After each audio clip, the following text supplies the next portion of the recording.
നമസ്കാരം. നമ്മുടെ SCRT സീരീസിൽ നമ്മൾ 10ാം ക്ലാസ്സിൽ നിന്നുള്ള എല്ലാ സബ്ജക്റ്റിലെയും എല്ലാ ക്വസ്റ്റ്യൻസ് നമ്മൾ നോക്കിക്കഴിഞ്ഞായിരുന്നു. ഇന്ന് മുതൽ നമ്മൾ 9ാം ക്ലാസ്സിൽ നിന്നുള്ള SCRT ക്ലാസ്സാണ് തുടങ്ങാൻ പോകുന്നത്. അപ്പോൾ ഇന്ന് 9ാം ക്ലാസ്സിലെ ജീവശാസ്ത്രം ഭാഗത്ത് വരുന്ന ഏകദേശം 5 ചാപ്റ്ററിൽ നിന്നായിട്ടുള്ള ഒരു 150ഓളം ക്വസ്റ്റ്യൻസ് ആട്ടോ നോക്കുന്നത്. ഒന്നാമത്തെ ചോദ്യം, ഗ്രാനയിലുള്ള വർണ്ണകങ്ങളിൽ പെടാത്തത് ഏതാണ്? ഗ്രാനയിലുള്ള വർണ്ണകങ്ങളിൽ പെടാത്തത് ഏതാണ്? ഒന്ന് സാന്തോഫിൻ ഉണ്ട്, കരോട്ടിൻ ഉണ്ട്, ആന്തോസയാനിൻ ഉണ്ട്, ഹരിതകമുണ്ട്. ഇതിൽ ഗ്രാനയിലുള്ള വർണ്ണകങ്ങളിൽ ഉൾപ്പെടാത്തത് ഏതാണ്? ഏതാ? ആന്തോസയാനിനാണ്. Option C ആന്തോസയാനിന്. 2, ഹരിതകത്തിലെ ഗ്രാനകളെ തമ്മിൽ ബന്ധിപ്പിക്കുന്ന സ്തരപാളികൾ ഏതാണ്? ഹരിതകണത്തിലെ ഗ്രാനകളെ തമ്മിൽ ബന്ധിപ്പിക്കുന്ന സ്തരപാളികൾ ഏതാ? സ്ട്രോമാ ലാമെല്ല കേട്ടോ. സ്ട്രോമാ ലാമെല്ല. ഓപ്ഷൻ ഡി ആണ് സ്ട്രോമാ ലാമെല്ല. ഹരിതകണത്തിലെ ഗ്രാനകളെ തമ്മിൽ ബന്ധിപ്പിക്കുന്ന സ്തരപാളികളാണ് ഏത്? സ്ട്രോമാ ലാമെല്ല. ഇനി മൂന്നാമത്തെ ചോദ്യം, പ്രകാശ സംശ്ലേഷണത്തിൽ നേരിട്ട് പങ്കെടുക്കാൻ കഴിയുന്ന ഘടകം ഏതാണ്? താഴെ തന്നിരിക്കുന്നതിൽ പ്രകാശ സംശ്ലേഷണത്തിൽ നേരിട്ട് പങ്കെടുക്കാൻ കഴിയുന്ന ഘടകം. Option A carotene, option B ഹരിതകം B, option C xanthophyll, option D ഹരിതകം എ. ഏതാ? ഓപ്ഷൻ എ ആണ്. ഓപ്ഷൻ ഡി ആണ് ഹരിതകം എ ആണ്. ഹരിതകം എ ആണ് പ്രകാശ സംശ്ലേഷണത്തിൽ നേരിട്ട് പങ്കെടുക്കാൻ കഴിയുന്ന ഘടകം. ഈ നാലാമത്തെ ചോദ്യം, അന്തരീക്ഷ വായുവിൽ 70 മുതൽ 80% ഓക്സിജൻ പ്രദാനം ചെയ്യുന്നത് ആരാണ്? അന്തരീക്ഷ വായുവിൽ 70 മുതൽ 80% വരെ ഓക്സിജൻ പ്രദാനം ചെയ്യുന്നത് ആരാണ്? ആരാ? ആൽഗകളാണ്. ഓപ്ഷൻ ബി ആൽഗകളാണ്. അഞ്ചാമത്തെ ചോദ്യം, ഹരിതകണത്തിലെ പ്രകാശഘട്ടം നടക്കുന്നത് എവിടെ വെച്ചാണ്? ഹരിതകണത്തിലെ പ്രകാശഘട്ടം നടക്കുന്നത് എവിടെ വെച്ചാണ്? എവിടെ വെച്ചാ? ഗ്രാനയാണ്. ഓപ്ഷൻ എ ഗ്രാനയിൽ വെച്ചാണ് നടക്കുന്നത്. ഇനി 6, ഹരിതകണത്തിലെ ഇരുണ്ട ഘട്ടം നടക്കുന്നത് എവിടെ വെച്ചാണ്? ഹരിതകണത്തിലെ ഇരുണ്ട ഘട്ടം നടക്കുന്നത് എവിടെ വെച്ചാണ്? എവിടെ വെച്ചാ? സ്ട്രോമയാണ്. Option B stroma. അപ്പോൾ ഹരിതകണത്തിലെ ഇരുണ്ട ഘട്ടം നടക്കുന്നത് എവിടെ വെച്ചാൽ? സ്ട്രോമയിൽ വെച്ചാണ്. 7, പ്രകാശ സംശ്ലേഷണ സമയത്തുണ്ടാകുന്ന ഗ്ലൂക്കോസ് നിർമ്മിക്കപ്പെടുന്ന ഘട്ടം ഏതാണ്? പ്രകാശ സംശ്ലേഷണത്തിന്റെ ഏത് ഘട്ടത്തിൽ വെച്ചാണ് ഗ്ലൂക്കോസ് നിർമ്മിക്കുന്നത്? ഏത് ഘട്ടത്തിൽ വെച്ചിട്ടാ? ഇരുണ്ട ഘട്ടമാണ്. ഓപ്ഷൻ ബി ഇരുണ്ട ഘട്ടത്തിൽ വെച്ചാണ്. 8ാമത്തെ ചോദ്യം, അന്നജം ഫ്ലോയം കുഴലിലൂടെ സസ്യത്തിന്റെ വിവിധ ഭാഗങ്ങളിൽ എത്തിക്കുന്നത് ഏത് രൂപത്തിലാണ്? അന്നജം ഫ്ലോയം കുഴലുകളിലൂടെ സസ്യത്തിന്റെ വിവിധ ഭാഗങ്ങളിൽ എത്തിക്കുന്നത് ഏത് രൂപത്തിലാണ്? ഏത് രൂപത്തിലാ? സൂക്രോസ് രൂപത്തിലാണ്. ഓപ്ഷൻ ഡി സൂക്രോസ് രൂപത്തിലാണ്. 9, സ്പൈറോഗൈറയുടെ നിറം എന്താണ്? സ്പൈറോഗൈറയുടെ നിറം എന്താ നിറം? പച്ചയാണ്. ഓപ്ഷൻ എ പച്ച നിറമാണ്. 10ാമത്തെ ചോദ്യം, സൂര്യപ്രകാശത്തെ ആശ്രയിക്കാത്ത ഉൽപാദകരാണ് ഡാഷ്. താഴെ തന്നിരിക്കുന്നതിൽ സൂര്യപ്രകാശത്തെ ആശ്രയിക്കാത്ത ഉൽപാദകർക്ക് ഉദാഹരണം ഏതാ? സൾഫർ ബാക്ടീരിയ ആണ്. Option A sulphur bacteria. സൂര്യപ്രകാശത്തെ ആശ്രയിക്കാത്ത ഉൽപാദകരാണ് ആര്? Sulphur bacteria. 11, ഹരിതകണത്തിൽ സൂര്യപ്രകാശത്തെ ആഗിരണം ചെയ്യാൻ കഴിവുള്ള വർണ്ണകണങ്ങൾ കാണപ്പെടുന്നത് എവിടെയാണ്? ഹരിതകണത്തിൽ സൂര്യപ്രകാശത്തെ ആഗിരണം ചെയ്യാൻ കഴിവുള്ള വർണ്ണകണങ്ങൾ കാണപ്പെടുന്നത് എവിടെയാണ്? എവിടെയായിട്ടാണ് കാണപ്പെടുന്നത്? ഗ്രാനയിലാണ്. ഓപ്ഷൻ ഡി ഗ്രാനയിലാണ്. ഇനി 12, ഗ്രാനയിലുള്ള വർണ്ണകം ഏതൊക്കെയാണ്? ഗ്രാനയിലുള്ള വർണ്ണകങ്ങൾ ഏതൊക്കെയാണ്? ഏതൊക്കെയാ? ഹരിതകം എയും ഹരിതകം ബി, അതുപോലെ കരോട്ടിന്. ഓപ്ഷൻ എ ആണ് ആൻസർ വരുന്നത്. ഏതൊക്കെയാ ഹരിതകണത്തിലുള്ള വർണ്ണകങ്ങളാണ്? ഹരിതകം എ, ഹരിതകം ബി, കരോട്ടിന്. 13, ഹരിതകണത്തിലുള്ള ഗ്രാനകളെ തമ്മിൽ ബന്ധിപ്പിക്കുന്ന സ്തരപാളികൾക്ക് പറയുന്ന പേര് എന്താണ്? ഹരിതകണത്തിലുള്ള ഗ്രാനകളെ തമ്മിൽ ബന്ധിപ്പിക്കുന്ന സ്തരപാളികൾക്ക് പറയുന്ന പേര് എന്താണ്? എന്താ? സ്ട്രോമാ ലാമെല്ലകളാണ്. ഓപ്ഷൻ ഡി സ്ട്രോമാ ലാമെല്ലകൾ. സ്ട്രോമാ ലാമെല്ലകൾ. നിങ്ങൾക്ക് ഈ ക്വസ്റ്റ്യൻസ് കിട്ടുന്നില്ലെങ്കിൽ എന്ത് ചെയ്യാമെന്നറിയോ? നമ്മുടെ 9ാം ക്ലാസ്സിലെ ജീവമണ്ഡലത്തിൻ്റെ സംരക്ഷകർ എന്ന് പറയുന്ന ഒരു ചാപ്റ്റർ ഉണ്ട്. അത് വായിച്ചതിന് ശേഷം എന്ത് ചെയ്യുക? ഈ ക്വസ്റ്റ്യൻസ് ഒന്ന് ചെയ്ത് നോക്കാം. അപ്പോൾ നിങ്ങൾക്ക് കുറച്ചും കൂടി ക്ലിയർ ആവും. 14ാമത്തെ ചോദ്യം, ഹരിതകത്തിൽ കാണപ്പെടുന്ന വർണ്ണകണങ്ങളിൽ പ്രകാശ സംശ്ലേഷണത്തിൽ നേരിട്ട് പങ്കെടുക്കുന്ന വർണ്ണകണം ഏതാണ്? ഹരിതകത്തിൽ കാണപ്പെടുന്ന വർണ്ണകണങ്ങളിൽ പ്രകാശ സംശ്ലേഷണത്തിൽ നേരിട്ട് പങ്കെടുക്കുന്ന വർണ്ണകണം ഏതാണ്? ഹരിതകം എ ആണ്. ഓപ്ഷൻ ബി ഹരിതകം എ ആണ്. 15ാമത്തെ ചോദ്യം, ചുവടെ കൊടുത്തവയിൽ ഹരിതകണത്തിലെ സഹായക വർണ്ണങ്ങൾ ഏതൊക്കെയാണ്?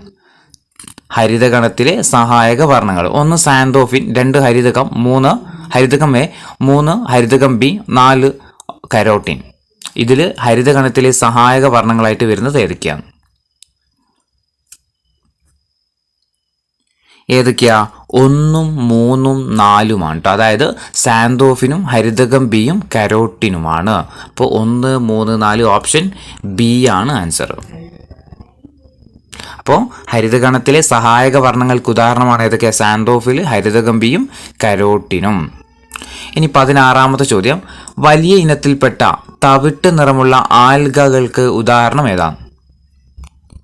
വലിയ ഇനത്തിൽപ്പെട്ട തവിട്ട് നിറമുള്ള ആൽഗകൾക്ക് ഉദാഹരണം സർഗാസമാണ് അല്ലെ? ഓപ്ഷൻ സി സർഗാസമാണ്. 17 സർഗാസം ആൽഗ തിങ്ങി വളരുന്ന സമുദ്രം ഏതാണ്?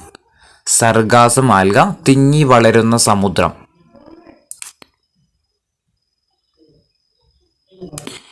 വടക്കൻ അറ്റ്ലാന്റിക് സമുദ്രമാണ് കേട്ടോ. വടക്കൻ അറ്റ്ലാന്റിക് സമുദ്രം. 18 ഹരിതകണത്തിൽ നിറഞ്ഞിരിക്കുന്ന ദ്രാവക ഭാഗം ഏതാണ്? ഹരിതകണത്തിൽ നിറഞ്ഞിരിക്കുന്ന ദ്രാവക ഭാഗം സ്ട്രോമയാണ്. ഓപ്ഷൻ എ ആണ് സ്ട്രോമ. ഹരിതകണത്തിൽ നിറഞ്ഞിരിക്കുന്ന ദ്രാവക ഭാഗമാണ് ഇത് സ്ട്രോമ. 19 ഹരിതകത്തിൽ കാണപ്പെടുന്ന മൂലകം ഏതാണ്?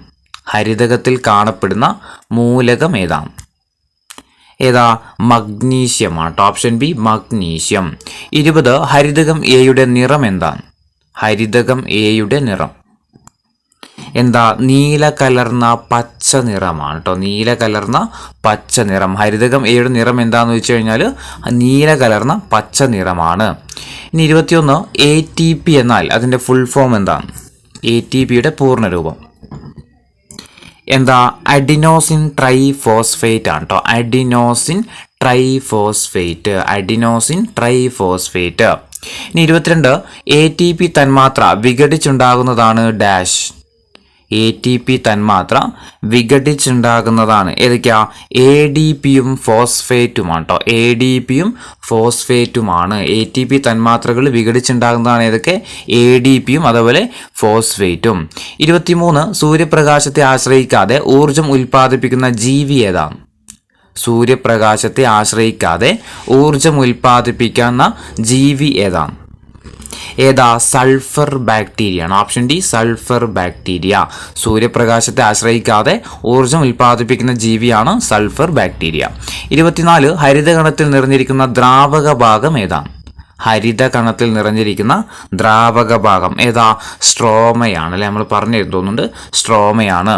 25 ഹരിതകണങ്ങൾ കൂടുതൽ കാണപ്പെടുന്നത് ഇലയുടെ ഏത് ഭാഗത്താണ്? ഹരിതകണങ്ങൾ കൂടുതലായിട്ട് കാണപ്പെടുന്നത് ഇലയുടെ ഏത് ഭാഗത്താണ്? മുകൾ ഭാഗത്ത്. ഓപ്ഷൻ സി മുകൾ ഭാഗത്താണ്. ഹരിതകണങ്ങൾ കൂടുതലായിട്ട് ഇലയുടെ ഏത് ഭാഗത്താണ് കാണപ്പെടുന്നത് ചോദിച്ചു കഴിഞ്ഞാൽ അത് മുകൾ ഭാഗത്താണ്. 26 ദഹന പ്രക്രിയ പൂർണ്ണമാകാൻ എടുക്കുന്ന സമയം എത്രയാണ്? ദഹനം അതായത് നമ്മുടെ ഭക്ഷണം ദഹിക്കാൻ വേണ്ടി എടുക്കുന്ന സമയം എത്രയാണ്? 4 മുതൽ 5 മണിക്കൂർ കേട്ടോ. SCERT പ്രകാരം 4 മുതൽ 5 മണിക്കൂർ വരെയാണ് നമ്മുടെ ദഹന പ്രക്രിയയ്ക്ക് വേണ്ട സമയം എന്ന് പറയുന്നത്. 27ാമത്തെ ചോദ്യം, വൈറ്റമിൻ കെ പോലുള്ള പദാർത്ഥങ്ങളുടെ ആഗിരണം നടക്കുന്നത് എവിടെ വെച്ചാണ്? വൈറ്റമിൻ കെ പോലുള്ള പദാർത്ഥങ്ങളുടെ ആഗിരണം നടക്കുന്നത് എവിടെ വെച്ചാണ്? വൻകുടലിൽ വെച്ചാണ് കേട്ടോ. ഓപ്ഷൻ സി വൻകുടലിൽ വെച്ചാണ് വൈറ്റമിൻ കെ പോലുള്ള പദാർത്ഥങ്ങളുടെ ആഗിരണം നടക്കുന്നത്. 28 മനുഷ്യന്റെ വൻകുടലിൽ വസിക്കുന്ന ചില ബാക്ടീരിയകൾ ഉൽപ്പാദിപ്പിക്കുന്ന വൈറ്റമിനുകളാണ് ഡാഷ്. മനുഷ്യന്റെ വൻകുടലിൽ വസിക്കുന്ന ചില ബാക്ടീരിയകൾ ഉൽപ്പാദിപ്പിക്കുന്ന വിറ്റാമിൻ വൈറ്റമിൻ കെ ആണ്. മനുഷ്യന്റെ വൻകുടലിൽ വസിക്കുന്ന ചില ബാക്ടീരിയകൾ ഉൽപ്പാദിപ്പിക്കുന്ന വിറ്റാമിനുകളാണ് ഇത് വൈറ്റമിൻ കെ എന്ന് പറയുന്നത്. ഇനി 29ാമത്തെ ചോദ്യം, ചെറുകുടലിൽ വെച്ച് ആഗിരണം ചെയ്യപ്പെട്ട് കഴിഞ്ഞ ശേഷം അവശേഷിക്കുന്ന ഭൂരിഭാഗം ലവണങ്ങളും ജലവും എവിടെ വെച്ചാണ് ആഗിരണം ചെയ്യപ്പെടുന്നത്? ചെറുകുടലിൽ വെച്ച് ആഗിരണം ചെയ്യപ്പെട്ട് കഴിഞ്ഞ ശേഷം അവശേഷിക്കുന്ന ഭൂരിഭാഗം ലവണങ്ങളും ജലവും എവിടെ വെച്ചാണ് ആഗിരണം ചെയ്യപ്പെടുന്നത്? എവിടെ വെച്ചാണ്? വൻകുടലിൽ വെച്ചാണ്. ഓപ്ഷൻ ബി ആണ് വൻകുടല്. 30 ചെറുകുടലിൽ ഗ്ലൂക്കോസ്, ലവണങ്ങൾ എന്നിവയുടെ ഗാഢത കുറയുമ്പോൾ അവയുടെ ആഗിരണം നടക്കുന്നത് ഏത് മാർഗം വഴിയാണ്?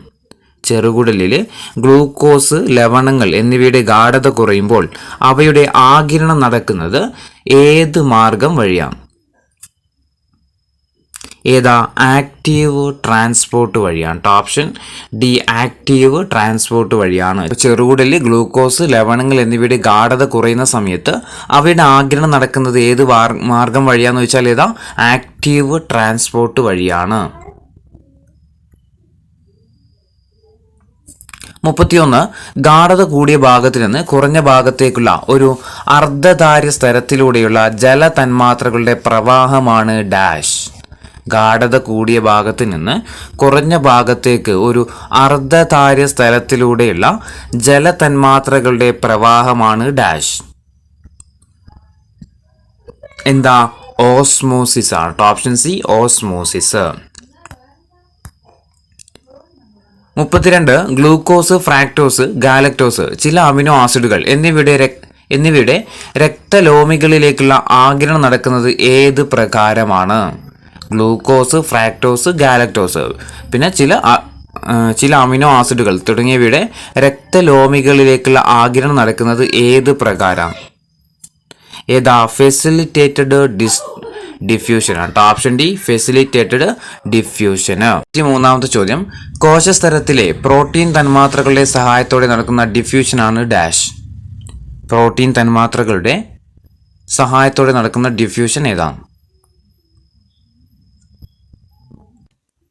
ഏതാ? ഫെസിലിറ്റേറ്റഡ് ഡിഫ്യൂഷൻ ആണ്. Option D facilitated diffusion. 34 ലാക്റ്റിയയിലേക്കുള്ള ഫാറ്റി ആസിഡിന്റെയും ഗ്ലിസറോളിന്റെയും ആഗിരണം നടക്കുന്നത് എങ്ങനെയാണ്? ലാക്റ്റിയയിലേക്കുള്ള ഫാറ്റി ആസിഡിന്റെയും ഗ്ലിസറോളിന്റെയും ആഗിരണം നടക്കുന്നത് എങ്ങനെയാ? സിമ്പിൾ ഡിഫ്യൂഷൻ ആണ് കേട്ടോ. സിമ്പിൾ ഡിഫ്യൂഷനിലൂടെയാണ്. ഓപ്ഷൻ എ സിമ്പിൾ ഡിഫ്യൂഷനിലൂടെയാണ്. 35 തന്മാത്രകളുടെ ഗാഢത കൂടിയ ഭാഗത്ത് നിന്ന് ഗാഢത കുറഞ്ഞ ഭാഗത്തേക്ക് അവയുടെ ഗാഢത തുല്യമാക്കുന്നത് വരെയുള്ള ഒഴുക്കാണ് ഡാഷ്. തന്മാത്രകളുടെ ഗാഢത കൂടിയ ഭാഗത്ത് നിന്ന് ഗാഢത കുറഞ്ഞ ഭാഗത്തേക്ക് അവയുടെ ഗാഢത തുല്യമാകുന്നത് വരെയുള്ള ഒഴുക്കാണ് ഡാഷ്. എന്താ? സിമ്പിൾ ഡിഫ്യൂഷന്. Option D simple diffusion. എന്താ സിമ്പിൾ ഡിഫ്യൂഷൻ എന്ന് പറഞ്ഞു കഴിഞ്ഞാൽ തന്മാത്രകളുടെ ഗാഢത കൂടിയ ഭാഗത്ത് നിന്ന് ഗാഢത കുറഞ്ഞ ഭാഗത്തേക്ക് അവയുടെ ഗാഢത തുല്യമാക്കുന്നത് വരെയുള്ള ഒരു ഒഴുക്കിനെ പറയുന്ന പേരാണെന്ത്? സിമ്പിൾ ഡിഫ്യൂഷന്. ഇനി 36 ചെറുകുടലിനകത്തെ പോഷക ആഗിരണത്തിനുള്ള പ്രതല വിസ്തീർണം അനേകം മടങ്ങ് വർദ്ധിപ്പിക്കാൻ സഹായിക്കുന്നതും ഒറ്റനിര കോശങ്ങളിൽ ആവരണം ചെയ്യപ്പെട്ടതുമായ ഭാഗം ഏതാണ്? ചെറുകുടലിനകത്തെ പോഷക ആഗിരണത്തിനുള്ള പ്രതല വിസ്തീർണം അനേകം മടങ്ങ് വർദ്ധിപ്പിക്കാൻ സഹായിക്കുന്നതും ഒറ്റനിര കോശങ്ങളാൽ ആവരണം ചെയ്യപ്പെട്ടതുമായ ഭാഗം ഏതാ? വില്ലസുകളാണ്. Option B villus. 37 ചെറുകുടലിന്റെ ഭിത്തിയിൽ കാണുന്ന സൂക്ഷ്മങ്ങളായ വിരലുകൾ പോലുള്ള ഭാഗമാണ് ഡാഷ്. ചെറുകുടലിന്റെ ഭിത്തിയിൽ കാണുന്ന സൂക്ഷ്മങ്ങളായ വിരലുകൾ പോലുള്ള ഭാഗം ഏതാണ്? ഏതാ? അതാണ് വില്ലസുകള്. Option B വില്ലസുകള്. 38ാമത്തെ ചോദ്യം, ജലത്തിൽ ലയിക്കുന്ന ലഘു പോഷകങ്ങളായ ഗ്ലൂക്കോസും ഫ്രാക്ടോസും ഗാലക്ടോസും അമിനോ ആസിഡും ആഗിരണം ചെയ്യപ്പെടുന്നത് എങ്ങനെയാണ്? ജലത്തിൽ ലയിക്കുന്ന ലഘു പോഷകങ്ങളായ ഗ്ലൂക്കോസും ഫ്രാക്ടോസും ഗാലക്ടോസും അമിനോ ആസിഡും ആഗിരണം ചെയ്യപ്പെടുന്നത് ഏതിലേക്കാ? ആഗിരണം ചെയ്യപ്പെടുന്നത് രക്തത്തിലേക്കാണ്. Option B രക്തത്തിലേക്കാണ്. 39ാമത്തെ ചോദ്യം, ലഘു പോഷക ഘടകങ്ങളുടെ ആഗിരണം സംഭരിക്കുന്നത് എവിടെ വെച്ചാണ്? ലഘു പോഷക ഘടകങ്ങളുടെ ആഗിരണം ആരംഭിക്കുന്നത് എവിടെ വെച്ചാണ്? എവിടെ വെച്ചാ? ചെറുകുടലിൽ വെച്ചാണ്. ഓപ്ഷൻ സി ചെറുകുടലിൽ വെച്ച്. 40ാമത്തെ ചോദ്യം, കുഴമ്പ് രൂപത്തിലായ ആഹാരം ആമാശയത്തിൽ എത്തിച്ചേരുന്ന ചെറുകുടലിന്റെ ആദ്യ ഭാഗം ഏതാണ്? കുഴമ്പ് രൂപത്തിലായ ആഹാരം ആമാശയത്തിൽ നിന്ന് എത്തിച്ചേരുന്ന ചെറുകുടലിന്റെ ആദ്യ ഭാഗം ഏതാ? പക്വാശയമാണ്. Option A പക്വാശയം. 41 ചെറുകുടലിന്റെ നീളം എത്രയാണ്? ചെറുകുടലിന്റെ നീളം എത്രയാണ്? എത്രയാ ചെറുകുടലിന്റെ നീളം? 5 മുതൽ 6 മീറ്റർ വരെയാണ്. 5 മുതൽ 6 മീറ്റർ വരെയാണ് നമ്മുടെ ചെറുകുടലിന്റെ നീളം. 42 കരൾ ഉൽപ്പാദിപ്പിക്കുന്ന പിത്തരസം സംഭരിക്കുന്നത് എവിടെയാണ്? കരൾ ഉൽപ്പാദിപ്പിക്കുന്ന പിത്തരസം സംഭരിക്കുന്നത് എവിടെയാണ്? എവിടെയാ? പിത്താശയത്തിലാണ്. Option D പിത്താശയത്തില്. 43 കൊഴുപ്പിനെ ചെറു കണികകളാക്കുകയും ഭക്ഷണത്തെ ക്ഷാരമുള്ളതാക്കുകയും ചെയ്യുന്നത് വഴി ദഹനത്തെ സഹായിക്കുന്ന രസം ഏതാണ്, അല്ലെങ്കിൽ ശ്ലേഷ്മം ഏതാണ്? കൊഴുപ്പിനെ ചെറു കണികകളാക്കുകയും ഭക്ഷണത്തെ ക്ഷാരമുള്ളതാക്കുകയും ചെയ്യുന്നത് വഴി ദഹനത്തെ സഹായിക്കുന്നത് എന്താ? പിത്തരസമാണ് കേട്ടോ. പിത്തരസം. ഓപ്ഷൻ ബി പിത്തരസമാണ്. അപ്പോൾ കൊഴുപ്പിനെ ചെറു കണികകളാക്കുകയും ഭക്ഷണത്തെ ക്ഷാരമുള്ളതാക്കുകയും ചെയ്യുന്നത് വഴി ദഹനത്തിന് സഹായിക്കുന്നത് ആരാന്ന് വെച്ചാൽ ഏതാ? പിത്തരസമാണ്. 44 കരൾ ഉൽപ്പാദിപ്പിക്കുന്ന രസം ഏതാണ്? കരൾ ഉൽപ്പാദിപ്പിക്കുന്ന രസം ഏതാ? പിത്തരസം. കരൾ ഉൽപ്പാദിപ്പിക്കുന്ന രസമാണ് ഏത്? പിത്തരസം. 45 ആസിഡിന്റെ ഉൽപാദനം ക്രമാതീതമാവുകയും അസിഡിറ്റി ഒരു ആരോഗ്യ പ്രശ്നമാവുകയും ചെയ്യുന്ന അവസ്ഥ ഏതാണ്? ആസിഡിന്റെ ഉൽപാദനം ക്രമാതീതമാവുകയും അസിഡിറ്റി ഒരു ആരോഗ്യ പ്രശ്നമാവുകയും ചെയ്യുന്ന അവസ്ഥ ഏതാ? അതാണ് ആമാശയ വ്രണമാണ്. ആമാശയ വ്രണം. Option A ആമാശയ വ്രണം. 46 ആമാശയത്തിന്റെ ഉൾഭാഗത്തെ ആവരണം ചെയ്ത് ആസിഡിനെ ചെറുക്കുന്നത് എന്താണ്? ആമാശയത്തിന്റെ ഉൾഭാഗത്തെ ആവരണം ചെയ്തിട്ട് ആസിഡിനെ ചെറുക്കുന്ന സംഭവം എന്താ? ശ്ലേഷ്മങ്ങളാണ് അല്ലെ? ശ്ലേഷ്മങ്ങളാണ്. Option D ശ്ലേഷ്മങ്ങളാണ്.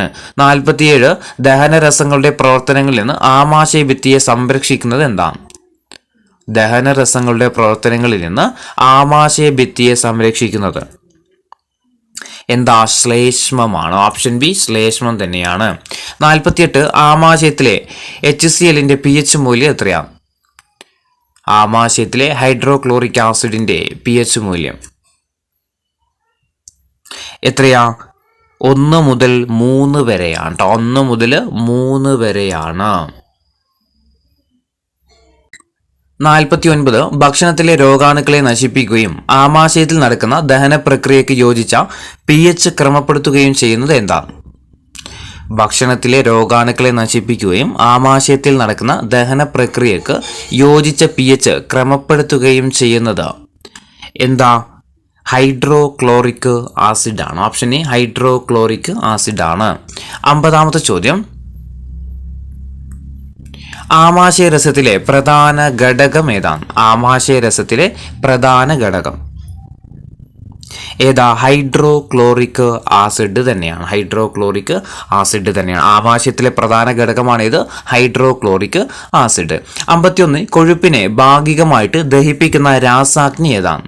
കൊഴുപ്പിനെ ഭാഗികമായിട്ട് ദഹിപ്പിക്കുന്ന രാസാഗ്നി ഏതാ? ഗ്യാസ്ട്രിക് ലിപ്പേസ് ആണ് കേട്ടോ. Gastric lipase. 52 പ്രോട്ടീനിനെ ഭാഗികമായിട്ട് പെപ്റ്റോണുകളാക്കി ആക്കുന്ന രാസാഗ്നി ഏതാണ്? പ്രോട്ടീനിനെ ഭാഗികമായിട്ട് പെപ്റ്റോണുകളാക്കുന്ന രാസാഗ്നി ഏതാണ്? ഏതാ? പെപ്സിൻ ആണ് അല്ലെ? പെപ്സിൻ ആണ്. ഓപ്ഷൻ ഡി പെപ്സിൻ ആണ്. പ്രോട്ടീനെ ഭാഗികമായിട്ട് പെപ്റ്റോണുകളാക്കുന്ന രാസാഗ്നിയാണ് ഏത്? പെപ്സിന്. 53 ആഹാര പദാർത്ഥങ്ങളുടെ അന്നനാള ഭിത്തിയിലൂടെയുള്ള തരംഗ രൂപത്തിലുള്ള ചലനത്തെ പറയുന്ന പേര്. ആഹാര പദാർത്ഥങ്ങളുടെ അന്നനാള ഭിത്തിയിലൂടെയുള്ള തരംഗ രൂപത്തിലൂടെയുള്ള ചലനം എന്താ? പെരിസ്റ്റാൾസിസ് ആണ് കേട്ടോ. പെരിസ്റ്റാൾസിസ്. 54 ഭക്ഷണത്തിലൂടെ പ്രവേശിക്കുന്ന രോഗാണുക്കളെ ഒരു പരിധിവരെ നശിപ്പിക്കുന്നതിന് സഹായിക്കുന്ന രാസാഗ്നി ഏതാണ്? ഭക്ഷണത്തിലൂടെ പ്രവേശിക്കുന്ന രോഗാണുക്കളെ ഒരു പരിധിവരെ നശിപ്പിക്കുന്നതിന് സഹായിക്കുന്ന രാസാഗ്നി ഏതാ? ലൈസോസൈം ആണ് കേട്ടോ. ലൈസോസൈം.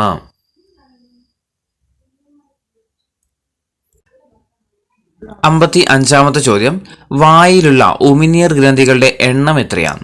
വായിലുള്ള ഉമിനീർ ഗ്രന്ഥികളുടെ എണ്ണം എത്രയാ? 3 ജോഡിയാണ്. 3 ജോഡി. ഓപ്ഷൻ ഡി 3 ജോഡി. 56 ആഹാര വസ്തുക്കൾ കടിച്ചു കീറാൻ വേണ്ടിയിട്ട് സഹായിക്കുന്ന പല്ലുകൾ ഏതാണ്? ആഹാര വസ്തുക്കൾ കടിച്ചു കീറാൻ വേണ്ടിയിട്ട് സഹായിക്കുന്ന പല്ലുകൾ ഏതാ? കോമ്പല്ലാണ്. Option B കോമ്പല്ല്. 57 ആഹാരം കടിച്ചു മുറിക്കുന്നതിന് സഹായിക്കുന്ന പല്ല് ഏതാണ്? ആഹാരം കടിച്ചു മുറിക്കുന്നതിന് സഹായിക്കുന്ന പല്ല് ഏതാ? ഉളിപ്പല്ലാണ്. Option B ഉളിപ്പല്ല്. 58 ഭക്ഷണത്തിൽ അടങ്ങിയിരിക്കുന്ന ജലാംശം ആഗിരണം ചെയ്യപ്പെടുന്നത് ദഹനേന്ദ്ര വ്യവസ്ഥയുടെ ഭാഗം ഏതാണ്? ഭക്ഷണത്തിൽ അടങ്ങിയിരിക്കുന്ന ജലാംശം ആഗിരണം ചെയ്യപ്പെടുന്ന ദഹനേന്ദ്രിയ വ്യവസ്ഥയുടെ ഭാഗം ഏതാണ്? ഏതാ? വൻകുടലാണ് കേട്ടോ. വൻകുടല്. Option A വൻകുടല്.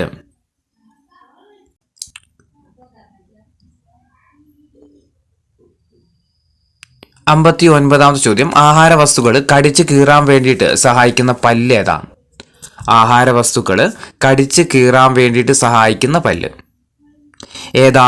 കോമ്പല്ലാണ്. Option D കോമ്പല്ല്. 60 പല്ലുകൾക്കിടയിലെ ആഹാര അവശിഷ്ടങ്ങളുമായിട്ട് ബാക്ടീരിയ പ്രവർത്തിച്ചുണ്ടാകുന്ന ആസിഡ് ഏതാണ്? പല്ലുകൾക്കിടയിൽ ഉണ്ടാകുന്ന അവശിഷ്ടങ്ങളായിട്ടുള്ള ആഹാരങ്ങൾ ഉണ്ടാവില്ലേ, അതുമായിട്ട് ബാക്ടീരിയകൾ പ്രവർത്തിച്ചിട്ടുണ്ടാകുന്ന ആസിഡ് ഏതാണ്? ഏതാ? ലാക്റ്റിക് ആസിഡ് ആണ് കേട്ടോ. Lactic acid. Option D lactic acid. പല്ലുകൾക്കിടയിലെ ആഹാര അവശിഷ്ടങ്ങളുമായി ബാക്ടീരിയ പ്രവർത്തിച്ചുണ്ടാകുന്ന ആസിഡാണ് ഏത്? Lactic acid. 61 കുടിവെള്ളത്തിലൂടെ പകരുന്ന രോഗങ്ങൾക്ക് ഉദാഹരണം ഏതൊക്കെയാണ്? താഴെ തന്നിരിക്കുന്നതിൽ കുടിവെള്ളത്തിലൂടെ പകരുന്ന രോഗങ്ങൾക്ക് ഉദാഹരണം ഏതൊക്കെയാ? മഞ്ഞപ്പിത്തം, കോളറ, ടൈഫോയിഡ് കേട്ടോ. മഞ്ഞപ്പിത്തം, കോളറ, ടൈഫോയിഡ്. ഓപ്ഷൻ ബി മഞ്ഞപ്പിത്തം, കോളറ, ടൈഫോയിഡ്.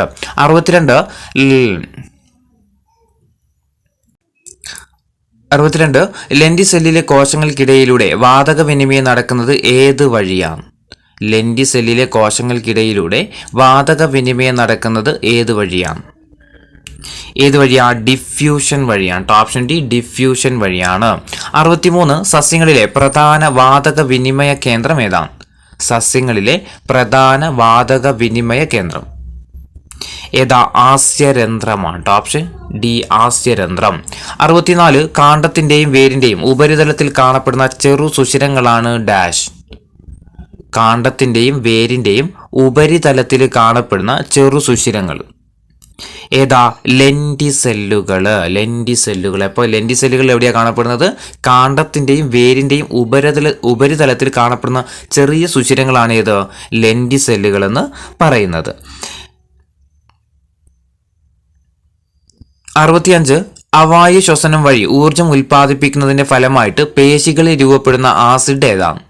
അവായു ശ്വസനം വഴി ഊർജം ഉൽപ്പാദിപ്പിക്കുന്നതിന്റെ ഫലമായി പേശികളിൽ രൂപപ്പെടുന്ന ആസിഡ് ഏതാ? Lactic acid. Option C lactic acid. 66 carbon dioxide കോശത്തിനകത്തും പുറത്തുമുള്ള ജലവുമായിട്ട് പ്രവർത്തിച്ച് രൂപപ്പെടുന്നതാണ് ഡാഷ്. കാർബൺ ഡൈ ഓക്സൈഡ് കോശത്തിനകത്തും പുറത്തുമുള്ള ജലവുമായിട്ട് പ്രവർത്തിച്ച് രൂപപ്പെടുന്നതാണ് ഡാഷ്. ഏതാ? കാർബോണിക് ആസിഡ് കേട്ടോ. Carbonic acid. Option C carbonic acid. 67 കോശ ശ്വസനത്തിൽ എത്ര ഘട്ടങ്ങളാണ് ഉള്ളത്? കോശ ശ്വസനത്തിൽ എത്ര ഘട്ടങ്ങളാണ് ഉള്ളതെന്ന് എത്രയാ? 2 ഘട്ടങ്ങളാണ്. ഓപ്ഷൻ എ 2 ഘട്ടങ്ങൾ. 68 ത്വക്കിന്റെ ആകെ പ്രതല വിസ്തീർണം എത്രയാണ്? ത്വക്കിന്റെ ആകെ പ്രതല വിസ്തീർണം എത്രയാണ്?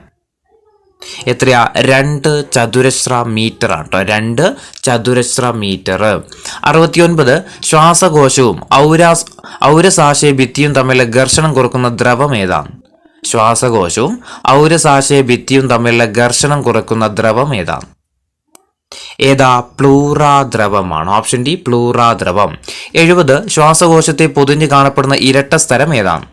ശ്വാസകോശത്തെ പൊതിഞ്ഞ് കാണപ്പെടുന്ന ഇരട്ട സ്ഥലം പ്ലൂറയാണ്. Option A pleura. 71 ശ്വാസകോശത്തിലെ വാതക വിനിമയം നടക്കുന്ന ഭാഗം ഏതാണ്? ശ്വാസകോശത്തിലെ വാതക വിനിമയം നടക്കുന്ന ഭാഗം വായു അറയാണ്. ഓപ്ഷൻ എ വായു അറ. 72 സി ആകൃതിയുള്ള തരുണാസ്ഥി വലയങ്ങളാൽ ബലപ്പെടുത്തിയ നീണ്ട കുഴലുകളാണ് ഡാഷ്. സി ആകൃതിയിലുള്ള തരുണാസ്ഥി വലയങ്ങളാൽ ബലപ്പെടുത്തിയ നീണ്ട കുഴല് ശ്വാസനാളമാണ്. Option D ശ്വാസനാളം. 73 നാസാദ്വാരത്തെയും ഗ്രസനെയും ബന്ധിപ്പിക്കുന്ന പാത ഏതാണ്? നാസാദ്വാരത്തെയും ഗ്രസനിയെയും തമ്മിൽ ബന്ധിപ്പിക്കുന്ന പാത ഏതാ? നാസാഗഹ്വരമാണ്. Option C നാസാഗഹ്വരം. 74 അവായു ശ്വസനം വഴി സൂക്ഷ്മജീവികളിലെ ഗ്ലൂക്കോസിൽ നിന്നും സ്വതന്ത്രമായി ലാക്റ്റിക് ആസിഡോ അല്ലെങ്കിൽ ആൽക്കഹോളോ നിർമ്മിക്കുന്ന പ്രക്രിയയെ ഡാഷ് എന്ന് പറയുന്നു. അവായു ശ്വസനം വഴി സൂക്ഷ്മജീവികളിൽ ഗ്ലൂക്കോസിൽ നിന്നും സ്വതന്ത്രമായിട്ട് ലാക്റ്റിക് ആസിഡ് അല്ലെങ്കിൽ ആൽക്കഹോളോ നിർമ്മിക്കുന്ന പ്രക്രിയയെ ഡാഷ് എന്ന് പറയുന്നു. എന്താ പറയുന്നത്? Fermentation. Fermentation. Option A fermentation എന്നാണ് പറയുന്നത്. 75ാമത്തെ ചോദ്യം, ക്രെബ്സ് പരിവൃത്തിയിൽ പൈറൂവിക് ആസിഡ് എന്തൊക്കെയായിട്ടാണ് മാറ്റപ്പെടുന്നത്? ക്രെബ്സ് പരിവൃത്തിയിൽ പൈറൂവിക് ആസിഡ് എന്തായിട്ടാണ് മാറ്റപ്പെടുന്നത്? കാർബൺ ഡൈ ഓക്സൈഡും അതുപോലെ ജലവുമായിട്ട് അല്ലെ, കാർബൺ ഡൈ ഓക്സൈഡും ജലവുമായിട്ടാണ് ഇത് മാറ്റപ്പെടുന്നത്. ഓപ്ഷൻ ബി ആണ്. അപ്പോൾ ക്രെബ്സ് പരിവൃത്തിയിൽ പൈറൂവിക് ആസിഡ് കാർബൺ ഡൈ ഓക്സൈഡും ജലവുമായിട്ട് മാറ്റപ്പെടുന്നു. 76ാമത്തെ ചോദ്യം, ആരോഗ്യമുള്ള സ്ത്രീകളിലെ വൈറ്റൽ കപ്പാസിറ്റി എത്രയാണ്? ആരോഗ്യമുള്ള സ്ത്രീകളിലെ വൈറ്റൽ കപ്പാസിറ്റി എത്രയാണ്? 3.5 ലിറ്റർ ആണ് കേട്ടോ. SCRT പ്രകാരം 3.5 ലിറ്റർ ആണ്. 77 ആരോഗ്യമുള്ള പുരുഷന്മാരിലെ വൈറ്റൽ കപ്പാസിറ്റി എത്രയാണ്? ആരോഗ്യമുള്ള പുരുഷന്മാരിലെ വൈറ്റൽ കപ്പാസിറ്റി എത്രയാണ്? 4.5 ലിറ്റർ. 4.5 ലിറ്റർ. ഇത് പറയുന്നത് SCRT പ്രകാരമാണ്. 5 പറയാറുണ്ട്. അതുകൊണ്ട് 4.5 ലിറ്ററാണ് SCRT പറയുന്നത്. അതാണ് ഞാൻ ഇവിടെ പറയുന്നത്. 78 ഗാഢമായ ഉച്ഛ്വാസത്തിന് ശേഷം ശക്തിയായി നിശ്വസിക്കുമ്പോൾ പുറത്തു പോകുന്ന പരമാവധി വായുവിന്റെ അളവിനെ പറയുന്ന പേര്. ഗാഢമായ ഉച്ഛ്വാസത്തിന് ശേഷം ശക്തിയായിട്ട് നിശ്വസിക്കുമ്പോൾ പുറത്തു പോകുന്ന പരമാവധി വായുവിന്റെ അളവിനെ പറയുന്ന പേരെന്താണ്? എന്താ പറയുന്നത്? അതാണ് നമ്മുടെ വൈറ്റൽ കപ്പാസിറ്റി എന്ന് പറയുന്നത്. അതാണ് വൈറ്റൽ കപ്പാസിറ്റി. ഗാഢമായ ഉച്ഛ്വാസത്തിന് ശേഷം ശക്തിയായിട്ട് നിശ്വസിക്കുമ്പോൾ പുറത്തു പോകുന്ന പരമാവധി ഒരു വായു ഉണ്ടാകും. ആ വായുവിനെ പറയുന്ന പേരാണെന്ത്? Vital capacity. ഇനി 79 ഒരു സാധാരണ ഉച്ഛ്വാസത്തിലൂടെ ഉള്ളിലേക്ക് എടുക്കുകയോ നിശ്വാസത്തിലൂടെ പുറന്തള്ളുകയോ ചെയ്യുന്ന വായുവിന്റെ അളവിനെ പറയുന്ന പേരെന്താണ്? സാധാരണയായിട്ടുള്ള ശ്വസിക്കുന്ന സമയത്ത് കുറച്ച് വായു ഉള്ളിലേക്ക് എടുക്കുന്നു, കുറച്ച് പുറത്തേക്ക് ഇടുന്നു. അതിനെ പറയുന്ന പേരെന്താണ്? എന്താ പറയാ? അതാണ് എന്ത്? ടൈഡൽ വോളിയം കേട്ടോ. Tidal volume. ഓപ്ഷൻ സി ആണ് ടൈഡൽ വോളിയം. സാധാരണയായിട്ട് നമ്മൾ എടുക്കുകയാണെങ്കിൽ അത് ടൈഡൽ വോളിയം. ശക്തമായിട്ട് ഉള്ളിലേക്ക് എടുത്തിട്ട് നിശ്വസിക്കുന്നതാണെങ്കിൽ അത് വൈറ്റൽ കപ്പാസിറ്റി. ഇനി 80ാമത്തെ ചോദ്യം, ഉദരാശയത്തെയും ഔരസാശയത്തെയും തമ്മിൽ വേർതിരിക്കുന്ന പേശി നിർമ്മിതമായ ഭിത്തിയെ പറയുന്ന പേരെന്താണ്? ഉദരാശയത്തെയും ഔരസാശയത്തെയും വേർതിരിക്കുന്ന പേശി നിർമ്മിതമായ ഭിത്തി ഏതാ? ഡയഫ്രം ആണ് കേട്ടോ. ഡയഫ്രം. ഓപ്ഷൻ സി ഡയഫ്രം ആണ്. 81 പ്രോട്ടീനുകൾ വിഘടിച്ചുണ്ടാകുന്നതാണ് ഡാഷ്. പ്രോട്ടീനുകൾ വിഘടിച്ചുണ്ടാകുന്നതാണ് ഡാഷ്. എന്താ? അമിനോ ആസിഡുകൾ. ഓപ്ഷൻ എ അമിനോ ആസിഡുകൾ. 82 ഡയാലിസിസ് യൂണിറ്റിൽ രക്തം കട്ട പിടിക്കുന്നതിനെ തടയാനായിട്ട് ഉപയോഗിക്കുന്ന രാസവസ്തു ഏതാണ്? ഡയാലിസിസ് യൂണിറ്റിൽ രക്തം കട്ട പിടിക്കുന്നതിനെ തടയാനായിട്ട് ഉപയോഗിക്കുന്ന രാസവസ്തു ഏതാ? ഓപ്ഷൻ ഡി ഹെപ്പാരിൻ ആണ്. 83 ആദ്യത്തെ കൃത്രിമ വൃക്ക രൂപകൽപ്പന ചെയ്ത വ്യക്തി ആരാണ്? ആദ്യത്തെ കൃത്രിമ വൃക്ക രൂപകൽപ്പന ചെയ്ത വ്യക്തി ആരാണ്? വില്യം ജോഹാൻ കോഫ് ആണ്. വില്യം ജോഹാൻ കോഫ് ആദ്യത്തെ കൃത്രിമ വൃക്ക രൂപകൽപ്പന ചെയ്ത വ്യക്തിയാണ്. ആര്? William Johan കോഫ്. 84 ആദ്യമായിട്ട് വൃക്ക മാറ്റിവെക്കൽ ശസ്ത്രക്രിയ നടത്തിയത് ആരാണ്? ആദ്യമായിട്ട് വൃക്ക മാറ്റിവെക്കൽ ശസ്ത്രക്രിയ നടത്തിയത് ആരാണ്? ഡോക്ടർ ജോസഫ് ഇ മുറയാണ്. ഡോക്ടർ ജോസഫ് ഇ മുറയാണ്. 85 വൃക്കകൾ തകരാറിലാവുന്ന അവസ്ഥയിൽ കൃത്രിമ വൃക്കയിലൂടെ രക്തം കടത്തി ശുദ്ധീകരിക്കുന്ന പ്രക്രിയ പറയുന്ന പേരെന്താണ്? വൃക്കകൾ തകരാറിലാവുന്ന അവസ്ഥയിൽ കൃത്രിമ വൃക്കയിലൂടെ രക്തം കടത്തിവിട്ട് ശുദ്ധീകരിക്കുന്ന പ്രക്രിയ പറയുന്ന പേര് എന്താ? ഹീമോ ഡയാലിസ് ആണ്. Option B haemodialysis. 86 170 litre ഫിൽട്രേറ്റിൽ നിന്നുണ്ടാകുന്ന മൂത്രത്തിന്റെ അളവ് എത്രയാണ്? 170 ലിറ്റർ ഫിൽട്രേറ്റിൽ നിന്നുണ്ടാകുന്ന മൂത്രത്തിന്റെ അളവ് എത്രയാ? 1.5 ലിറ്റർ ആണ്. 1.5 ലിറ്റർ. 87 ശരീരത്തിനുള്ളിലെ രക്തം 24 മണിക്കൂറിനുള്ളിൽ വൃക്കകളിലൂടെ എത്ര തവണ കടന്നു പോകുന്നുണ്ട്? ശരീരത്തിനുള്ളിലെ രക്തം 24 മണിക്കൂറിനുള്ളിൽ വൃക്കകളിലൂടെ എത്ര തവണയാണ് കടന്നു പോകുന്നത്? എത്രയാ? 350 തവണയാണ്. ഓപ്ഷൻ ബി 350 തവണ. 88 ബൊമൻസ് ക്യാപ്സ്യൂളിൽ നിന്ന് പുറത്തേക്ക് വരുന്ന രക്തക്കുഴലുകളാണ് ഡാഷ്. ബൊമൻസ് ക്യാപ്സ്യൂളിൽ നിന്ന് പുറത്തേക്ക് വരുന്ന രക്തക്കുഴലുകളാണ് ഡാഷ്. ഏതാ? ഇഫറന്റ് വെസൽ ആണ് കേട്ടോ. Efferent vessel. 89 ബൊമൻസ് ക്യാപ്സ്യൂളിന്റെ ഭിത്തികൾക്കിടയിലുള്ള സ്ഥലത്തെ പറയുന്ന പേര്. ബൊമൻസ് ക്യാപ്സ്യൂളിന്റെ ഭിത്തികൾക്കിടയിലുള്ള സ്ഥലത്തെ പറയുന്ന പേര് എന്താ പറയുന്നത്? ക്യാപ്സുലാർ സ്പേസ് ആണ്. Option D capsular space. 90 നെഫ്രോണിന്റെ ഒരറ്റത്തുള്ള ഇരട്ട ഭിത്തിയുള്ള കപ്പ് പോലുള്ള ഭാഗത്തെ പറയുന്ന പേരെന്താ? നെഫ്രോണിന്റെ ഒരറ്റത്തുള്ള ഇരട്ട ഭിത്തിയുള്ള കപ്പ് പോലുള്ള ഭാഗത്തെ പറയുന്ന പേര് എന്താ? Bowman's capsule. Option A Bowman's capsule. 91 ഓരോ വൃക്കയുടെയും ഉൾവശത്ത് ഉള്ള സൂക്ഷ്മ അരിപ്പകളാണ് ഡാഷ്. ഓരോ വൃക്കയുടെയും ഉൾവശത്തുള്ള സൂക്ഷ്മ അരിപ്പകളാണ് ഡാഷ്. എന്താ? നെഫ്രോണുകൾ. Option B നെഫ്രോണുകൾ. 92 വൃക്കയിലെ അരിപ്പകളിൽ നിന്ന് മൂത്രം ഒഴുകിയെത്തുന്ന ഭാഗം ഏതാണ്? വൃക്കയിലെ അരിപ്പകളിൽ നിന്ന് മൂത്രം ഒഴുകിയെത്തുന്ന ഭാഗം ഏതാ? പെൽവിസ് ആണ്. Option B pelvis. 93 വൃക്കയുടെ കടും നിറമുള്ള ഭാഗം ഏതാണ്? വൃക്കയുടെ കടും നിറമുള്ള ഭാഗം ഏതാണ്? ഏതാ? മെഡുല്ലയാണ്. Option C മെഡുല്ലയാണ്. 94 നെഫ്രോണുകളുടെ അതിസൂക്ഷ്മ അരിപ്പകൾ കാണപ്പെടുന്നത് എവിടെയാണ്? നെഫ്രോണുകളുടെ അതിസൂക്ഷ്മ അരിപ്പകൾ കാണപ്പെടുന്നത് എവിടെയാണ്?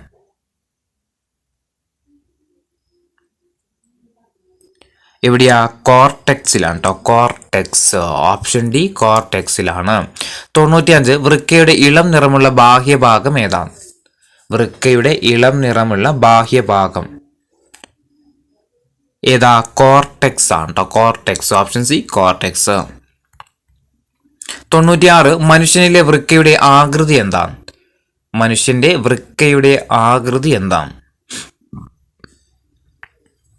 എന്താ? പയറുവിത്തിന്റെ അല്ലെ. പയറുവിത്തിന്റെ ആകൃതിയാണ് ഇതിന് മനുഷ്യന്റെ വൃക്കക്കുള്ളത്.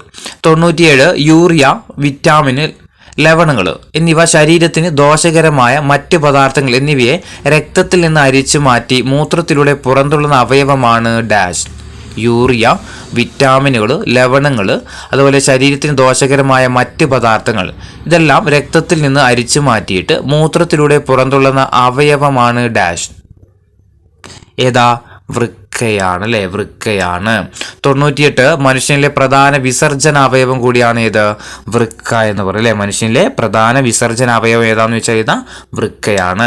99 വിയർക്കുന്നതിന്റെ മുഖ്യ ലക്ഷ്യം എന്താണ്? നമ്മുടെ ശരീരം വിയർക്കുന്നതിന്റെ മുഖ്യ ലക്ഷ്യം എന്താണ്? എന്താ? നമ്മുടെ ശരീരത്തിന്റെ താപനില ക്രമീകരിക്കാൻ വേണ്ടിയിട്ടാണ് കേട്ടോ. നമ്മുടെ ശരീരത്തിന്റെ താപനില ക്രമീകരിക്കാൻ വേണ്ടിയിട്ടാണ് എന്ത്? വിയർപ്പ് നമുക്കുണ്ടാകുന്നത്. 100 വിയർപ്പ് ഉൽപ്പാദിപ്പിക്കുന്നത് ഏത് ഗ്രന്ഥികളാണ്? വിയർപ്പ് ഉൽപ്പാദിപ്പിക്കുന്നത് ഏത് ഗ്രന്ഥികളാണ്? ഏത് ഗ്രന്ഥികളാ? സ്വേദഗ്രന്ഥികളാണ്. ഓപ്ഷൻ സി സ്വേദഗ്രന്ഥികളാണ് വിയർപ്പ് ഉൽപ്പാദിപ്പിക്കുന്നത്. 101 മനുഷ്യ ശരീരത്തിലെ ഏറ്റവും വലിയ അവയവം ഏതാണ്? മനുഷ്യ ശരീരത്തിലെ ഏറ്റവും വലിയ അവയവം ഏതാ? ത്വക്കാണ് അല്ലെ. Option A ത്വക്കാണ്. 102 ഉപാപചയ പ്രവർത്തന ഫലമായിട്ട് രൂപപ്പെടുന്ന ഏറ്റവും ഹാനികരമായ ഉൽപ്പന്നങ്ങളിൽ ഒന്നാണ് ഡാഷ്. ഉപാപചയ പ്രവർത്തനത്തിന്റെ ഫലമായിട്ട് രൂപപ്പെടുന്ന ഏറ്റവും ഹാനികരമായ ഉൽപ്പന്നങ്ങളിൽ ഒന്ന് ഏതാ? അമോണിയ. Option B അമോണിയാണ്. 103 നശിച്ചു പോകുന്ന കോശങ്ങളെ പുനർനിർമ്മിക്കാൻ കഴിയുന്ന ശരീരഭാഗം ഏതാണ്? നശിച്ചു പോകുന്ന കോശങ്ങളെ പുനർനിർമ്മിക്കാൻ കഴിയുന്ന ശരീരഭാഗം ഏതാ? കരളാണ്. Option C കരളാണ്. 104 ചോദ്യം ശരീരത്തിൽ രൂപപ്പെടുന്നതും ശരീരത്തിൽ എത്തുന്നതുമായ വിഷവസ്തുക്കളെ ഹാനികരമല്ലാത്ത വസ്തുക്കളാക്കി മാറ്റുന്ന അവയവം ഏതാണ്? ശരീരത്തിൽ രൂപപ്പെടുന്നതും ശരീരത്തിലെത്തുന്നതുമായിട്ടുള്ള വിഷവസ്തുക്കളെ ഹാനികരമല്ലാത്ത വസ്തുക്കളാക്കി മാറ്റുന്ന അവയവം ഏതാ? കരളാണ്. Option B കരളാണ്. 105 ഉരകങ്ങൾ, പക്ഷികൾ എന്നിവയുടെ വിസർജനാവയവം ഏതാ? ഉരകങ്ങളുടെയും പക്ഷികളുടെയും വിസർജനാവയവം ഏതാ? വൃക്കകൾ തന്നെയാണ്. Option A വൃക്കകളാണ്. 106 ഉരകങ്ങൾ, പക്ഷികൾ തുടങ്ങിയവയുടെ വിസർജ്യ വസ്തു എന്താണ്? ഉരകങ്ങൾ, പക്ഷികൾ തുടങ്ങിയവയുടെ വിസർജ്യ വസ്തു എന്താണ്? എന്താ? യൂറിക് ആസിഡ് ആണ്. Option D uric acid. 107 തവളയുടെ വിസർജനാവയവം ഏതാണ്? തവളയുടെ വിസർജനാവയവം ഏതാണ്? ഏതാ? വൃക്കകളാണ്. Option C വൃക്കകള്. 108 തവളയുടെ വിസർജ്യ വസ്തു ഏതാണ്? തവളയുടെ വിസർജ്യ വസ്തു ഏതാണ്? ഏതാ? യൂറിയയാണ്. Option C urea. 109 മത്സ്യങ്ങളുടെ വിസർജനാവയവം ഏതാണ്? മത്സ്യങ്ങളുടെ വിസർജനാവയവം ഏതാണ്? ഏതാ? വൃക്കകളാണ്. മത്സ്യങ്ങളുടെ വിസർജനാവയവം തന്നെയാണ് വൃക്കകളാണ്. 110 മത്സ്യം വിസർജിക്കപ്പെടുന്ന പദാർത്ഥം ഏതാണ്?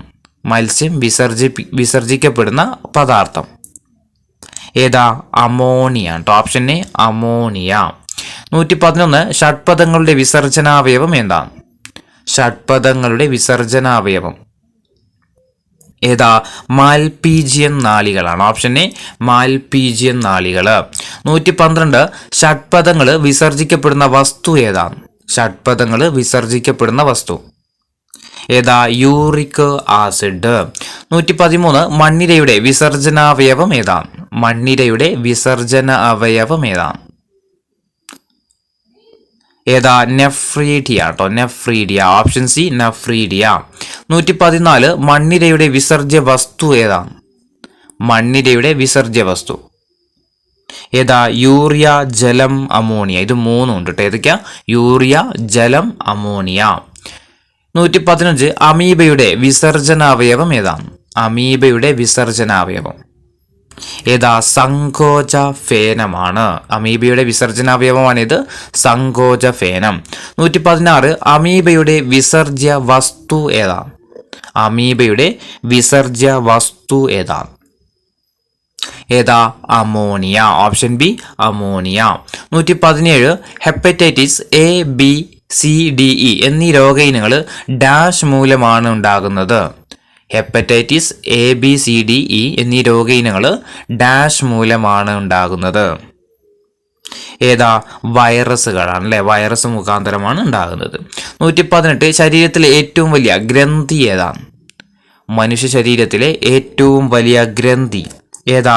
കരളാണ് അല്ലെ. Option B കരളാണ്. 119 ഡയാലിസിസ് ചെയ്യുമ്പോൾ രക്തം കട്ട പിടിക്കുന്നത് തടയുന്നതിന് ഉപയോഗിക്കുന്നത് എന്താണ്? ഡയാലിസിസ് ചെയ്യുന്ന സമയത്ത് രക്തം കട്ട പിടിക്കാതിരിക്കാൻ വേണ്ടിയിട്ട് സഹായിക്കുന്നത് എന്താ? ഹെപ്പാരിൻ കേട്ടോ. ഹെപ്പാരിൻ. 120 ആദ്യമായിട്ട് വൃക്ക മാറ്റിവെക്കൽ ശസ്ത്രക്രിയ നടത്തിയത് ആരാണ്? ആദ്യമായിട്ട് വൃക്ക മാറ്റിവെക്കൽ ശസ്ത്രക്രിയ ആരാ നടത്തിയത്?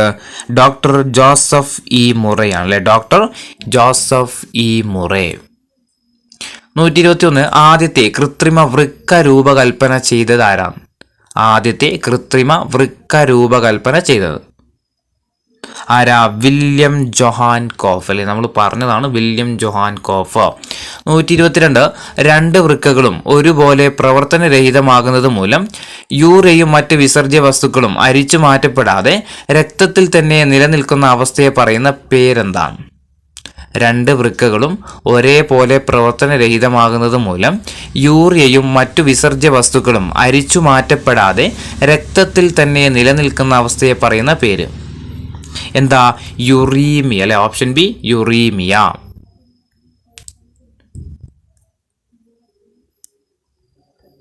123 ശരീരത്തിൽ ഉണ്ടാകുന്ന അണുബാധയോ വിഷബാധയോ മൂലം വൃക്കകൾക്കുണ്ടാകുന്ന വീക്കത്തെ പറയുന്ന പേര്. ശരീരത്തിലുണ്ടാകുന്ന അണുബാധയോ വിഷബാധയോ മൂലം വൃക്കകൾക്കുണ്ടാകുന്ന വീക്കത്തെ പറയുന്ന പേര് എന്താ? നെഫ്രൈറ്റിസ് അല്ലെ. Option D nephritis. 124 വൃക്കയിലോ മൂത്രപഥത്തിലോ കാൽസ്യം ലവണങ്ങൾ അടിഞ്ഞുകൂടുണ്ടാകുന്ന അവസ്ഥയെ പറയുന്ന പേരെന്താണ്? വൃക്കയിലോ മൂത്രപഥത്തിലോ കാൽസ്യം ലവണങ്ങൾ അടിഞ്ഞുകൂടുന്ന അവസ്ഥയെ പറയുന്ന പേര് എന്താ? അതാണ് വൃക്കയിലെ കല്ലെന്നല്ലേ, നമ്മൾ വൃക്കയിലെ കല്ലെന്നാണ് പറയാറ്. 125 മൂത്രത്തിന് ഇളം മഞ്ഞ നിറം നൽകുന്ന വർണ്ണകം ഏതാണ്? മൂത്രത്തിന് ഇളം മഞ്ഞ നിറം നൽകുന്ന വർണ്ണകം ഏതാണ്? എന്താ? ഓപ്ഷൻ ഡി യൂറോക്രേം ആണ്. Option D യൂറോക്രേം. മൂത്രത്തിന് ഇളം മഞ്ഞ നിറം നൽകുന്ന വർണ്ണകമാണ് ഇത് യൂറോക്രേം. ഇനി 126 ഡാഷിന്റെ വികരണ ഫലമായുണ്ടാകുന്ന വർണ്ണകമാണ് മൂത്രത്തിന്റെ മഞ്ഞ നിറം നൽകുന്നത്. എന്തിന്റെ വിഘടന ഫലമായിട്ടാണ് ഉള്ള വർണ്ണങ്ങളാണ് മൂത്രത്തിന് മഞ്ഞ നിറം നൽകുന്നതെന്ന്? ഏതിൻ്റെ? ഹീമോഗ്ലോബിൻ്റെ കേട്ടോ. ഹീമോഗ്ലോബിൻ്റെ വിഘടന ഫലമായിട്ടുള്ള വർണ്ണങ്ങളാണ് മൂത്രത്തിന് എന്ത് നൽകുന്നത്? മഞ്ഞ നിറം നൽകുന്നത്. 127 ബൊമൻസ് ക്യാപ്സ്യൂളിനുള്ളിലേക്ക് പ്രവേശിക്കുന്ന വൃക്കാധമനിയുടെ ശാഖ ഏതാണ്? ബൊമൻസ് ക്യാപ്സ്യൂളിനുള്ളിലേക്ക് പ്രവേശിക്കുന്ന വൃക്കാധമനിയുടെ ശാഖ ഏതാണ്? ഏതാ? അഫറന്റ് വെസലാണ്. അഫറന്റ് വെസലാണ്. 128 വൃക്കയിലെ ഗ്ലോമറുലസിലെ രക്തലോമികൾ ചേർന്ന് രൂപപ്പെടുന്ന രക്തക്കുഴൽ ഏതാ? വൃക്കയിലെ ഗ്ലോമറുലസിലെ രക്തലോമികകൾ ചേർന്ന് രൂപപ്പെടുന്ന രക്തക്കുഴൽ ഏതാണ്? ഏതാ? ഇഫറന്റ് വെസലാണ് കേട്ടോ. Efferent vessel. 129 വൃക്കയിലെ ഗ്ലോമറുലസിന് ചുറ്റുമായിട്ട് ഇരട്ട ഭിത്തിയുള്ള കപ്പ് പോലുള്ള ആവരണം ഏതാണ്? വൃക്കയിലെ ഗ്ലോമറുലസിന് ചുറ്റുമായിട്ട് ഇരട്ട ഭിത്തിയുള്ള കപ്പ് പോലെയുള്ള ആവരണം ഏതാണ്? ഏതാ? ബൊമൻസ് ക്യാപ്സ്യൂൾ ആണ്. ബൊമൻസ് ക്യാപ്സ്യൂള്. 130 വൃക്കകളുടെ ഘടനാപരവും ജീവധർമ്മപരവുമായ അടിസ്ഥാന ഘടകങ്ങൾ ഏതാണ്? വൃക്കകളുടെ ഘടനാപരവും ജീവധർമ്മപരവുമായ അടിസ്ഥാന ഘടകങ്ങൾ ഏതാ? നെഫ്രോണുകളാണ്. Option C നെഫ്രോണുകൾ. 131 വൃക്കയിൽ നിന്ന് മാലിന്യങ്ങൾ നീക്കം ചെയ്യപ്പെട്ട രക്തം മഹാസിരയിലേക്ക് പോകുന്നത് ഏത് വഴിയാണ്? വൃക്കയിൽ നിന്ന് മാലിന്യങ്ങൾ നീക്കം ചെയ്യപ്പെട്ട രക്തം മഹാസിരയിലേക്ക് പോകുന്നത് ഏത് വഴിയാണ്? വൃക്കാസിര വഴിയാണ് കേട്ടോ. വൃക്കാസിര വഴി. 132 ദ്വിബീജപത്ര സസ്യങ്ങളിൽ മാത്രം കാണപ്പെടുന്ന മെരിസ്റ്റം ഏതാണ്? ദ്വിബീജപത്ര സസ്യങ്ങളിൽ മാത്രം കാണപ്പെടുന്ന മെരിസ്റ്റം ഏതാ? പാർശ്വമെരിസ്റ്റം ആണ് കേട്ടോ. പാർശ്വമെരിസ്റ്റം. Option D പാർശ്വമെരിസ്റ്റം. 133 വേരിന്റെയും കാണ്ഡത്തിന്റെയും നീളം കൂടാൻ സഹായിക്കുന്ന മെരിസ്റ്റം ഏതാണ്? വേരിന്റെയും കാണ്ഡത്തിന്റെയും നീളം കൂടാൻ വേണ്ടിയിട്ട് സഹായിക്കുന്ന മെരിസ്റ്റം ഏതാ? അഗ്രമെരിസ്റ്റം. Option A അഗ്രമെരിസ്റ്റം. 134 കാണ്ഡത്തിന്റെ നീളം കൂടാൻ സഹായിക്കുന്ന മെരിസ്റ്റം ഏതാണ്? കാണ്ഡത്തിന്റെ നീളം കൂടാൻ സഹായിക്കുന്ന meristem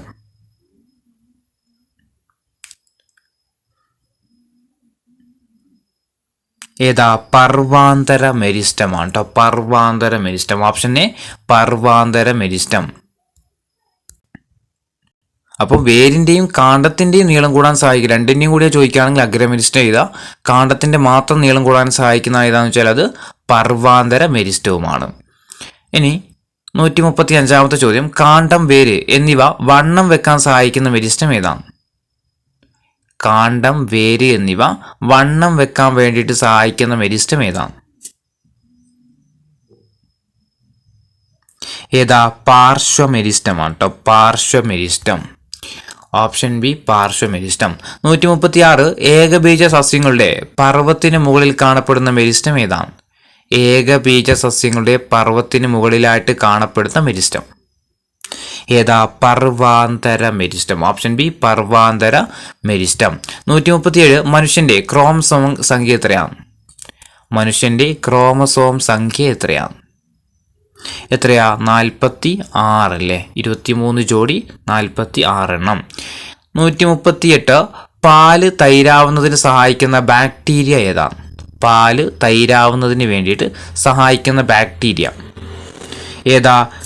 lactobacillus bacteria. Lactobacillus bacteria. 139 ബീജകോശങ്ങൾ രൂപപ്പെടുന്ന കോശ വിഭജന രീതിയെ പറയുന്ന പേര്. ബീജകോശങ്ങൾ രൂപപ്പെടുന്ന കോശ വിഭജന രീതി ഏതാ? ഊനഭംഗം. Option C ഊനഭംഗം. ബീജകോശങ്ങൾ രൂപപ്പെടുന്ന കോശവിഭജന രീതിയാണ് ഇത് ഊനഭംഗം. 140 കോശവിഭജനത്തെ നിയന്ത്രിക്കുന്നത് എന്താണ്? കോശവിഭജനത്തെ നിയന്ത്രിക്കുന്നത് എന്താണ്? എന്താ? ജീനുകളാണ്. ഓപ്ഷൻ എ ജീനുകളാണ് കോശവിഭജനത്തെ നിയന്ത്രിക്കുന്നത്. 141 കോശത്തിലെ ജനിതക വസ്തു ഏതാണ്? കോശത്തിലെ ജനിതക വസ്തു ഏതാണ്?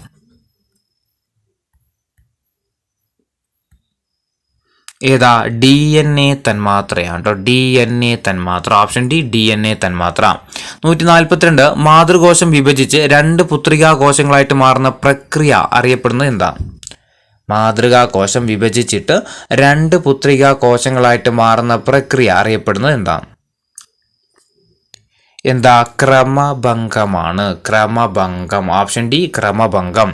143 സസ്യങ്ങളുടെ കാണ്ഡം നീളം കൂട്ടാൻ സഹായിക്കുന്ന മെരിസ്റ്റമിക കോശം ഏതാണ്? സസ്യങ്ങളുടെ കാണ്ഡം നീളം കൂട്ടാൻ വേണ്ടിയിട്ട് സഹായിക്കുന്ന മെരിസ്റ്റമിക കോശം ഏതാ? പർവാന്തര മെരിസ്റ്റമാണ്. ഓപ്ഷൻ ബി പർവാന്തര മെരിസ്റ്റം. 144 കാണ്ഡം വണ്ണം വെക്കാൻ സഹായിക്കുന്ന മെരിസ്റ്റമിക കോശം ഏതാണ്? കാണ്ഡം വണ്ണം വെക്കാൻ വേണ്ടിയിട്ട് സഹായിക്കുന്ന മെരിസ്റ്റമിക കോശം ഏതാ? പാർശ്വമെരിസ്റ്റമാണ്. പാർശ്വമെരിസ്റ്റം. 145